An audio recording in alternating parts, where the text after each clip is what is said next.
Le Conseil des industriels laitiers du Québec a lancé, avec le ministre de l'Agriculture, des Pêcheries et de l'Alimentation, André Lamontagne, un nouvel outil de promotion des fromages du Québec, l'application La Route des fromages. Alors d'abord, comment est né le projet? Bon, le projet, d'où qu'il origine, il origine essentiellement de trois raisons, trois motifs. Premièrement, le Conseil avait déjà lancé au début des années 2000 une carte qui faisait la promotion des fromages, qui avait connu un très grand succès, qui s'appelait aussi la Route des fromages.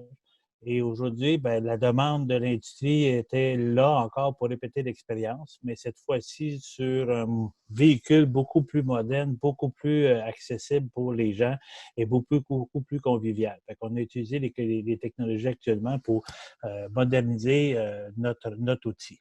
Le deuxième motivation, c'est clair que ce genre d'application se veut un outil pour faire découvrir et aider les consommateurs québécois à découvrir les fromages produits au Québec dans toutes les régions et à les inviter à les consommer, à aller rencontrer des fromagers pour voir la qualité des produits qu'ils font, la beauté de ces produits-là et surtout le bon goût qu'ils ont. Donc ça, c'était le deuxième objectif. Et le troisième objectif, bien, on ne vous cachera pas que dans un contexte de COVID, où ce que tous cherchent à redresser leur activité et à retrouver un petit peu une vie normale en termes d'activité, bien, on voulait utiliser l'outil pour être capable d'aider les entreprises le plus possible, ou du moins contribuer au redressement des entreprises en disant aux consommateurs, bien, cette année, vous voulez visiter le Québec, vous voulez faire vos vacances au Québec, bien, venez consommer localement, venez voir vos fromageries, venez encourager les artisans de chez nous et les entreprises, quelle que soit leur taille, et venez déguster là, les fabuleux fromages qu'ils fabriquent, et ça dans toutes les régions. Fait que là, on voulait leur offrir un outil qui leur permettait d'agrémenter leurs vacances tout en découvrant là, nos bons produits.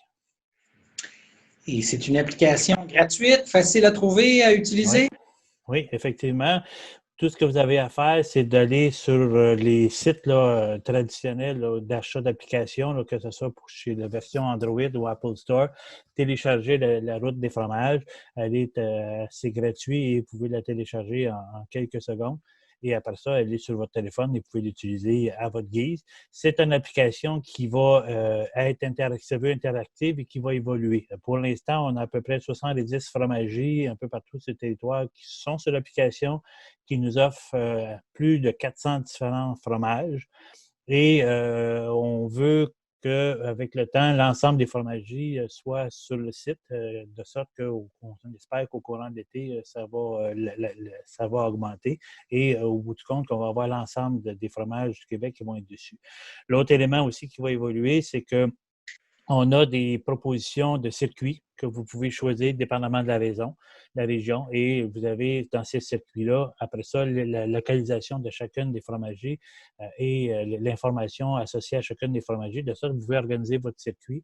On prévoit aussi sur chacun des circuits des arrêts pour être capable de visiter là, des attractions qu'il y a dans le coin, qu'on peut faire dans le contexte aujourd'hui de la COVID, mais qui sont présentes, de sorte que le consommateur va être capable d'organiser une belle petite journée en liant gourmandise et activités touristiques. Et ça aussi, ça va évoluer au fur et à mesure qu'on va développer des nouveaux circuits ou qu'on va avoir des nouvelles offres à proposer. Donc, ça se veut très, très évolutif.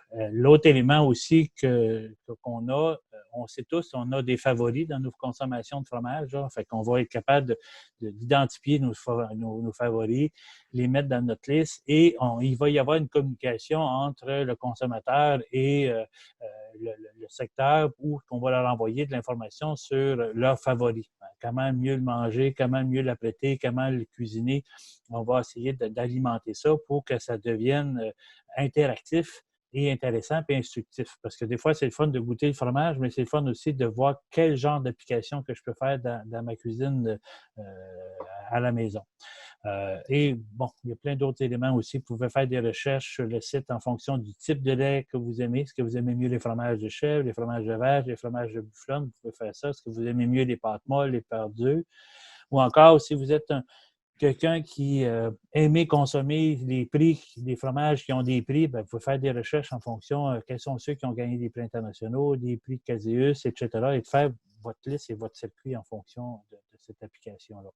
Un dernier élément aussi qui est agréable, des fois, on se promène et on n'y pense pas tout le temps, mais l'application, si on passe pas loin d'une fromagerie, va faire un petit signal, un petit coucou en disant « Oups, il y a une fromagerie dans le coin. Si ça vous tente d'aller faire un petit tour, ben écoutez, elle est à telle distance, tel circuit, vous pouvez aller la voir. » Donc, ça se veut un outil, comme je vous disais tantôt, là, très interactif avec le consommateur, en espérant qu'il va l'utiliser et qu'il va s'amuser à jouer avec. Là. Puis qu'il va découvrir, parce que le but, c'est qu'il découvre nos fromageries. Et comment, là, vous me dites pour l'instant, ce ne sont pas toutes les fromageries du Québec qui sont sur l'application. Comment ont été sélectionnées celles qui le sont, celles qui ne le sont pas, là? Ah, il n'y a pas eu de sélection. Il y a de sélection. Nous, c'est une application qu'on a développée et on l'a faite pour nos membres, donc des fromageries. Et on leur a dit, tous ceux qui veulent s'inscrire peuvent s'inscrire. Et ça va au rythme des inscriptions. C'est sûr que c'est peut-être pas tout le monde qui était prêt immédiatement à s'inscrire, hein, parce que, bon, il faut savoir, on est dans une gestion de crise, il faut que les entreprises soient prêtes, il faut que les entreprises soient organisées.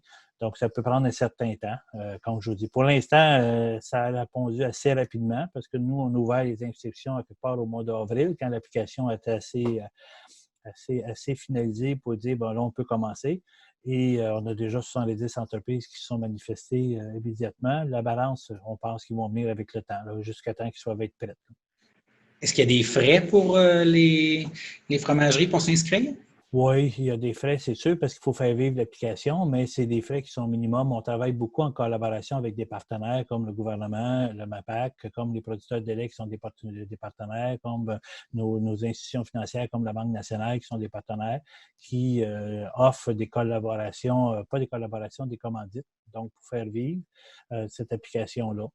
Donc, et c'est ouvert à d'autres types de commandites. L'idée, c'est d'essayer que cet outil-là soit disponible gratuitement aux consommateurs, au moindre coût pour la fromagerie, parce que quelque part, on ne veut pas y charger, puis en même temps, bien, offrir une certaine visibilité à des partenaires qui ont à cœur notre industrie. Justement, là, vous l'avez peut-être évoqué un peu, mais si on essaie de résumer comment elle a été financée, cette application.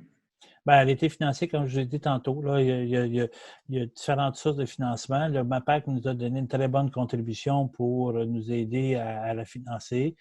Par la suite, on a eu des commandites. Donc, les producteurs de lait sont des commanditaires. La Banque nationale est commanditaire. Là, je ne veux pas l'oublier. Il y a d'autres, je ne les ai pas toutes devant moi, là, mais il y a un BR qui est un fournisseur aussi qui était commanditaire. On a une autre application, là, un autre groupe. Malheureusement, j'ai pas de... Je ne me rappelle plus du nom, là, mais qui a été un commanditaire. Et par la suite, après ça, c'est l'inscription des entreprises qui amène au moulin un niveau de revenu qui fait en sorte qu'on essaie d'équilibrer les budgets. L'objectif, ce n'est pas d'en faire un outil qui va générer des revenus, c'est de faire un outil qui va s'autosuffire, s'autofinancer, puis qui va donner des plateformes des plateformes de commerce et du rayonnement à nos fromageries et qui va rapprocher le consommateur de la fromagerie.